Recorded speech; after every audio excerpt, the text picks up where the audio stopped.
Imagine if we could push the limits of our own biology, that we could give ourselves new senses or even live forever. It's no longer the stuff of science fiction. People all over the world are fusing their bodies with technology in order to achieve what's called biohacking. Here to tell us all about it in this month's edition of Future Friday is Futurist Nick Badminton. Nick, hi, good morning. Morning.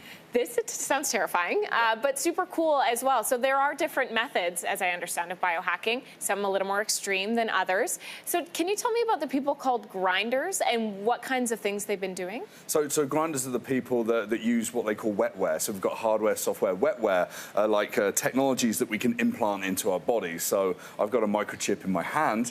That's one example of me being a grinder and implementing a biological, technological future for myself. Right now you have a microchip in your hand? Yeah. What does it do? It just holds a small amount of information. I can open my front door using an RFID door lock. I can use it to access my car if I install that kind of technology there.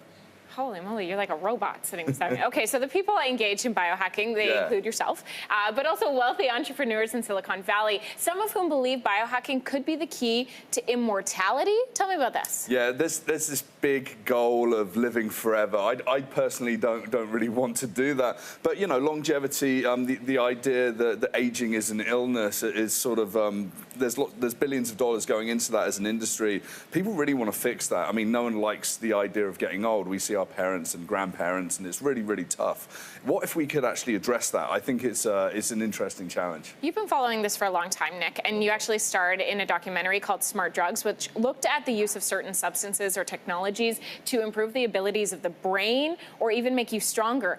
What was your experience like with these products? Yeah, I tried lots of different things, everything from like supplements that gave me focus and attention, cold water therapy that invigorated me and made me get fitter and actually lose weight.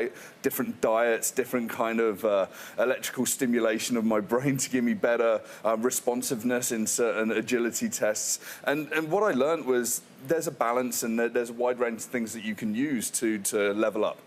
Okay, so implanting devices in the body and taking cocktails of substances, are there any risks? This is where we start to get concerned with.